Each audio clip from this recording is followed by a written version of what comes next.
Nous abordons maintenant la chromatographie en phase gazeuse, donc, dont le dispositif, l'appareillage se présente de la façon suivante. Nous avons une enceinte thermostatée, un four, qui peut chauffer de façon précise entre 50 et 350 degrés, avec un gradient de température, de montée en température, à l'intérieur duquel se trouve une colonne capillaire, vous voyez, qui est très longue, qui est enroulée sur elle-même, reliée d'un côté à un injecteur, qui est un dispositif ici chauffant, euh, dans lequel vient se planter une seringue pour délivrer l'échantillon.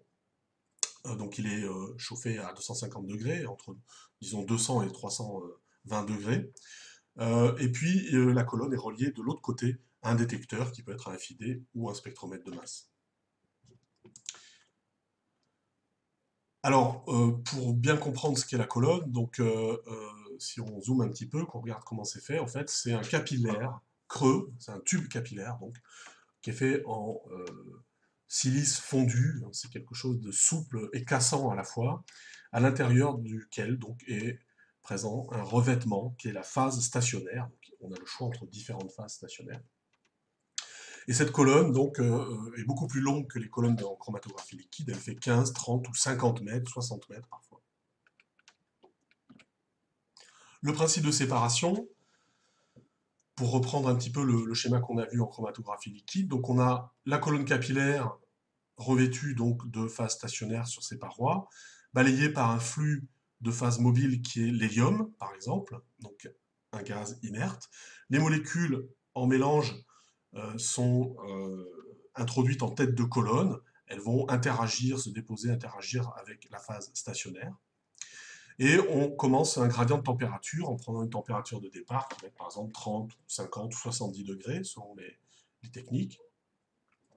Et bien lorsqu'on atteint une certaine température que le four chauffe au cours du temps, eh bien une molécule va être peu retenue, c'est la molécule bleue ici, et elle va être entraînée par l'hélium jusqu'au détecteur.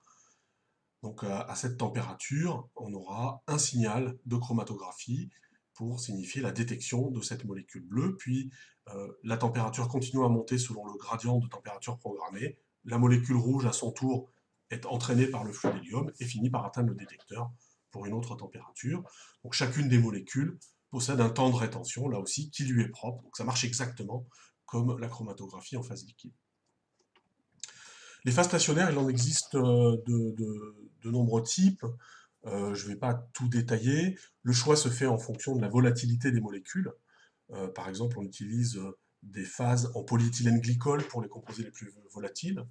Le pouvoir de séparation aussi, certaines colonnes ont été développées par les fabricants pour séparer spécifiquement certains pesticides, certains médicaments, etc. Donc il existe des colonnes qui sont très spécifiques. Ça dépendra aussi de la quantité d'échantillons injectés. Si l'on souhaite injecter beaucoup d'échantillons, il faut que l'épaisseur de la phase stationnaire soit suffisante. Donc vous avez les noms ici de certaines colonnes parmi les plus classiques. Euh, alors moi je vais vous présenter la HP5MS. Donc le fabricant c'est Hewlett-Packard, mais à la limite il existe chez d'autres fabricants des colonnes équivalentes. Alors le 5 c'est parce qu'il y a 5% de phényl dans la phase stationnaire, et MS parce que ce sont des colonnes traitées pour présenter un faible bleeding, j'y reviendrai, c'est-à-dire ne pas être trop sensible à la température. Donc voilà le revêtement de la phase stationnaire dans cette colonne. On a 95% de méthylpolysiloxane, SiCH3, et 5% de groupement phényl donc, dans cette phase stationnaire. Et c'est ce qui confère, ce pourcentage de phényl, confère ses propriétés de rétention et d'élution à cette colonne. On dit que ce revêtement est apolaire, donc établit des relations apolaires avec les composés. On voit ici la différence entre deux colonnes, l'une qui contient 0% de groupement phényl et l'autre exactement la même, mais avec 50% de phényl, donc il s'agit des colonnes DB1 et DB17 respectivement. Eh bien on voit que l'ordre d'élution des composés est changé, en particulier les composés qui contiennent un groupement aromatique. Donc ils interagissent avec les groupements phényl et donc ils vont être retenus de façon différente. C'est le cas ici donc du phénol et du naphthalène. On voit que leur temps de rétention est plus long, donc ils sont mieux retenus. Il faut mentionner également les colonnes de type polyéthylène glycol. Vous avez ce revêtement ici, donc dans la colonne. Par exemple, la DB Wax d'Agilent.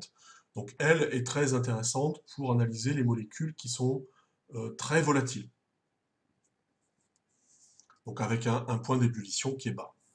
Donc, par exemple, analyser des solvants, comme polluants atmosphériques, par exemple, des arômes, des parfums. Donc, une colonne très utilisée dans certaines industries. Elle est plutôt polaire. Donc, il existe dans les phases stationnaires d'autres mécanismes d'interaction avec les molécules que le point d'ébullition, notamment des interactions polaires. Donc, si on a des groupes fonctionnels d'un certain type, comme phényl, cyanopropyle, trifluoropropyle ou PEG, on vient d'en voir deux, eh bien, il y a des possibilités, par exemple, de lier des liaisons hydrogènes pour certaines de ces colonnes avec les molécules.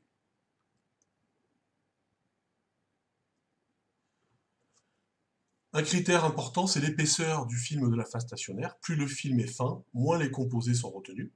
Donc on a ici une différence de chromatogramme entre deux colonnes DB1, l'une avec un revêtement de 0,25 micromètres et l'autre de 1 micromètre, donc 4 fois plus grand. On voit l'élution d'alcanes, le décane, l'ondécane et le dodécane, donc C10, C11 et C12. Eh bien on voit que la rétention est modifiée par l'épaisseur du film.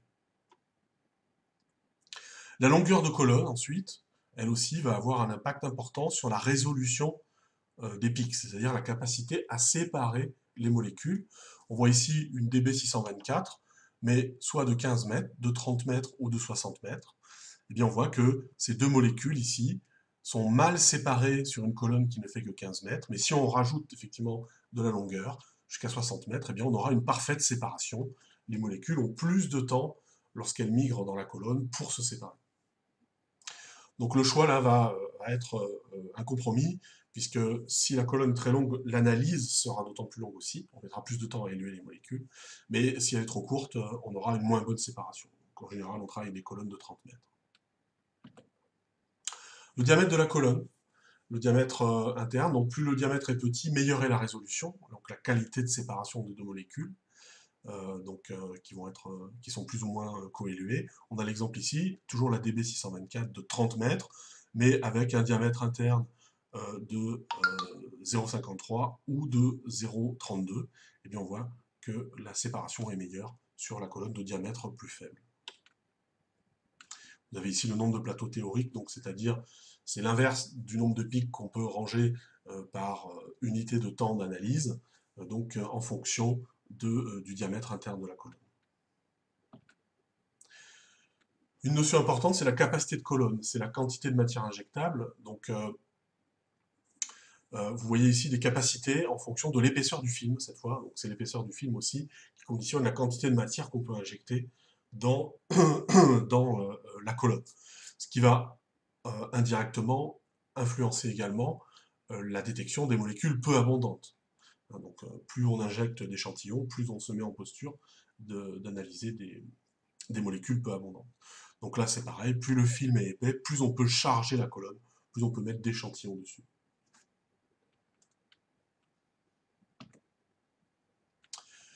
En termes d'entretien, donc, il y a une opération qui est réalisée couramment sur les colonnes de chromatographie en phase gazeuse, qui consiste à couper la tête de colonne. Ça peut être aussi couper une pré-colonne, c'est-à-dire une colonne qui est, disons, aboutie à la colonne de séparation, et qui ne contient pas de phase, et qui va protéger un petit peu la tête de colonne. Donc de temps en temps, on coupe 10, 15, 20 cm de façon à repartir sur une portion de colonne qui a été moins affectée par les injections, par les introductions d'échantillons qui se recondensent en tête de colonne avant d'être élus. Donc on peut, de temps en temps, alors ça va modifier les temps de rétention puisque la colonne est un peu plus courte. Deuxième chose également, lorsque une colonne est fatiguée, ou au contraire quand elle est neuve, qu'elle n'a jamais servi, on a ce qu'on appelle un bleeding. C'est-à-dire que vous voyez ici la ligne de base, c'est-à-dire le bruit de fond, qui augmente au cours du temps de l'analyse, c'est-à-dire quand on chauffe, au fur et à mesure qu'on chauffe, lorsqu'on commence à atteindre 250, 270 degrés, les colonnes de type 5 ms ou 1 ms vont commencer à saigner, donc c'est-à-dire à perdre de la phase. On a des molécules qui se volatilisent, qui viennent de la phase, et qui font monter le bruit de fond, ce bruit de fond qu'on appelle la ligne de base. Donc il faut conditionner la colonne avant de l'utiliser, c'est-à-dire provoquer un bleeding de façon à rincer, enlever tout ce qui peut l'être.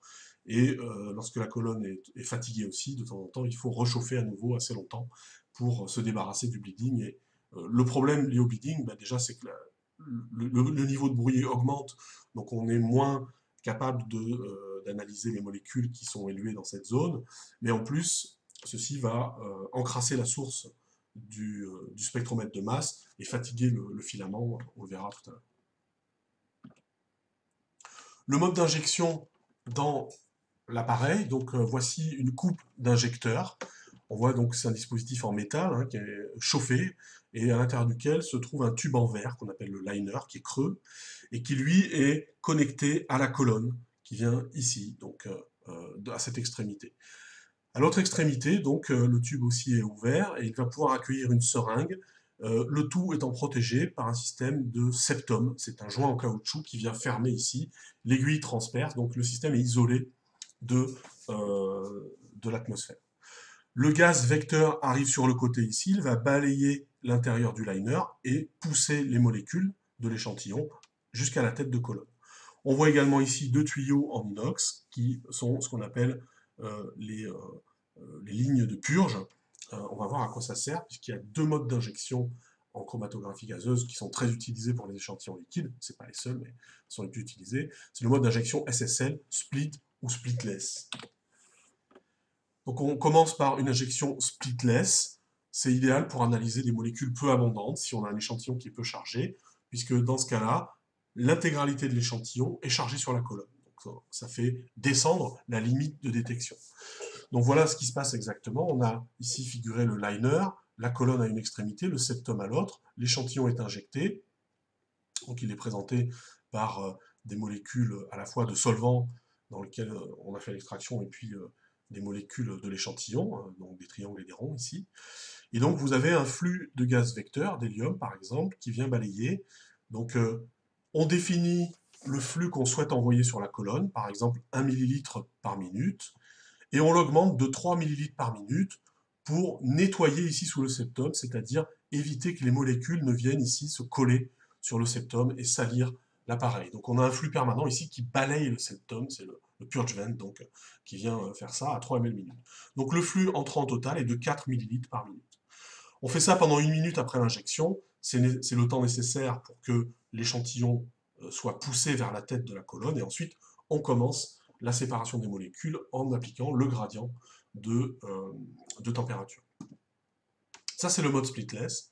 Il existe un mode split dans lequel une fraction seulement de l'échantillon sera chargée sur la colonne, par exemple 1/50e ou 1/51e plus précisément, ce qui va éviter de saturer le détecteur. Ça, c'est pour les échantillons qui sont très chargés, dans lesquels il y a beaucoup de molécules, pour lesquels on sait que certaines molécules sont tellement abondantes qu'elles vont saturer le détecteur. Dans ce cas-là, il y a ce qu'on appelle, en plus de ce qu'on a déjà vu, donc les 3 ml minutes de balayage du septum et le 1 ml minute de flux qui vient charger les molécules sur la colonne, il y a en plus ce qu'on appelle un débit de fuite. Vous voyez ici, de 50 ml minute, qui va diluer en fait l'échantillon, et une partie des molécules volatilisées dans l'injecteur vont être envoyées vers la poubelle. On va parler donc de split ratio. Un split ratio de 1/50 signifie qu'il y a 50 ml par minute de purge pour 1 ml par minute de chargement de la colonne. Autre mode d'injection qu'on rencontre régulièrement en chromatographie en phase gazeuse, la thermodésorption.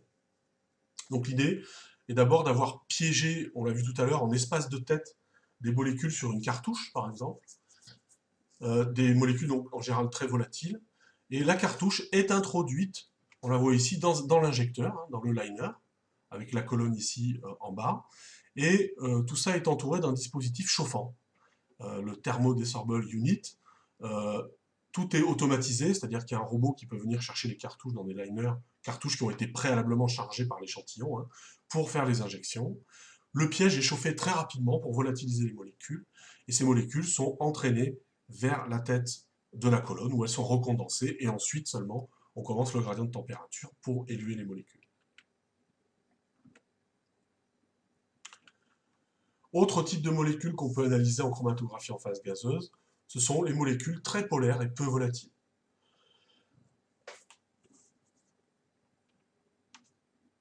Donc normalement, la chromatographie en phase gazeuse ne peut analyser que des molécules si leur point d'ébullition est inférieur à la température maximale du four, qui elle-même est une fonction de ce que peut supporter la colonne. Donc en général, moins de 320 degrés. D'une façon générale, les molécules sont d'autant plus volatiles que elles sont apolaires, c'est-à-dire qu'elles n'interagissent pas entre elles, il faut mettre moins d'énergie pour les volatiliser, et qu'elles sont petites. Donc ça marche bien avec les gaz, les solvants, les composés organiques volatiles de petite taille, les hydrocarbures, des terpènes ou même des lipides. Ils peuvent être assez gros du moment qu'ils sont très apolaires. Mais on peut aussi analyser des métabolites très petits et très polaires, qui sont peu volatiles, après dérivation chimique. La dérivation chimique est une opération qui consiste à transformer les molécules avant de les injecter pour les rendre analysables, en l'occurrence ici les rendre volatiles. C'est une technique qui comporte de très très nombreuses modalités. On peut, par exemple, en chromatographie en phase liquide, greffer des chromophores sur les molécules par une réaction chimique pour les rendre détectables par un appareil à barrette de diode, par exemple. Bon là ici, c'est pas de ça qu'il est question. Ici, on va dériver des molécules donc petites et très polaires, les molécules du métabolisme primaire, les acides organiques, les acides aminés, les polyamines, les acides gras, des sucres simples ou des sucres un peu plus complexes, des oligosaccharides, en deux étapes, donc en appliquant deux réactifs successivement. Le premier, c'est la méthoxyamine. On va faire une méthoxymation qui consiste à remplacer dans les molécules qui contiennent une fonction carbonyle, c'est-à-dire cétone ou aldéhyde, ces fonctions polaires par une fonction méthoxyne, NOCH3 ici, donc apolaire. Et puis, il y a une deuxième étape de dérivation avec un réactif tel que le MSTFA ou le BSTFA qui va réaliser une triméthylsilylation de tous les protons labiles.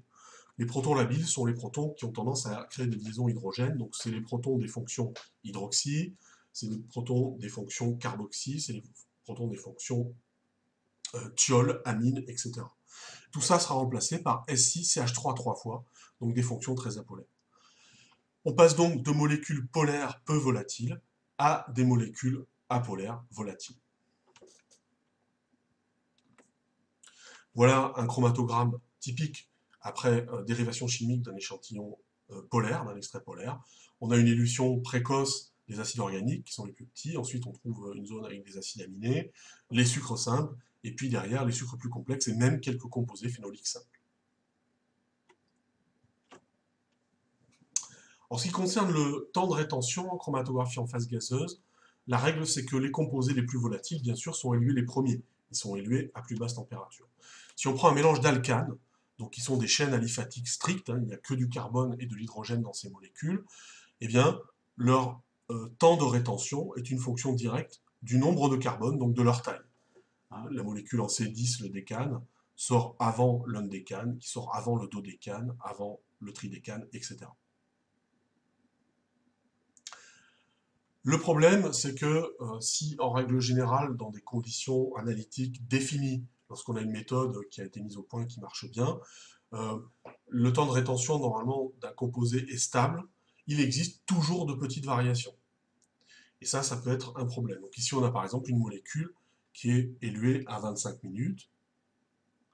Donc ce qu'on va faire, c'est qu'on va normaliser les temps de rétention pour s'affranchir de ces petites variations. Et donc on va faire une normalisation de la façon suivante. On va ajouter dans l'échantillon, au moment de l'injection ou avant, un mélange d'alcanes qui ont des tailles différentes. Par exemple, ici, des alcanes de C10 à C36, donc, dont l'élution, dont les temps de rétention seront répartis sur toute la durée de l'analyse. Et on va leur attribuer à chacun d'entre eux, à chaque temps de rétention de ces alcanes, on va attribuer un indice de rétention, donc 10 carbone 1000, 12 carbone 1200, 15 carbone 1500, etc., jusqu'à 3600. Donc on a dans le chromatogramme, vous voyez ici les pics en noir qui sont les molécules de l'échantillon, et en rouge, les molécules du mélange d'alcanes, vous voyez, qui se distribuent de façon régulière tout au long de l'analyse. Et on va donc utiliser ces indices de rétention des alcanes pour normaliser tous les autres temps de rétention, ceux des molécules de l'échantillon. Donc pour ça, on va faire tout simplement une régression. Donc on a en abscisse ici le temps de rétention des alcanes. En ordonnée, on a l'indice de rétention de ces alcanes, 1000, 1200, 1500, 1800. Ça nous donne une courbe dont on peut calculer une régression polynomiale, par exemple. Ici, un polynôme d'ordre 4.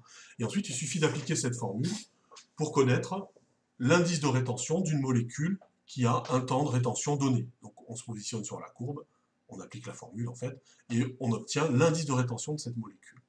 C'est très intéressant parce que d'un échantillon à l'autre, si les temps de rétention varient un petit peu, pour les molécules de l'échantillon, ils varient de la même façon pour les alcanes. Et donc en normalisant le temps de rétention de chaque molécule par rapport à celui des alcanes, on efface ces différences. On efface cette variation. Donc on a ce qu'on appelle une normalisation du temps de rétention et on calcule des indices de rétention. Alors ça c'est très utile parce que l'indice de rétention est beaucoup plus stable que le temps de rétention et on peut le considérer dans une certaine gamme de méthodes bien sûr comme quelque chose d'assez caractéristique de la molécule. Il existe des bases de données d'indices de rétention qui vont être un élément d'identification des molécules. Vous avez ici par exemple l'acide lactique, l'acide glycolique, l'alanine ou la choline qui ont un temps de rétention. On a pu, en appliquant l'équation, calculer l'indice de rétention et le comparer à l'indice de rétention théorique de ces molécules trouvé dans une base de données. Et vous voyez que les écarts d'indice de rétention sont très faibles.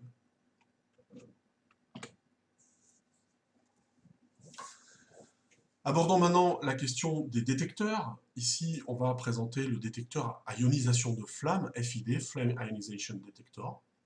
Donc c'est un détecteur extrêmement utilisé, qui est peu cher, et plus facile à utiliser que le spectromètre de masse, même s'il donne beaucoup moins d'informations. Il est quand même très intéressant. Donc l'idée, vous voyez, c'est qu'on a ici donc en bas la colonne, la sortie de la colonne, donc avec les molécules qui sont éluées par le gaz vecteur. Je rappelle que le gaz vecteur est inerte quand c'est de l'hélium, donc il ne brûle pas.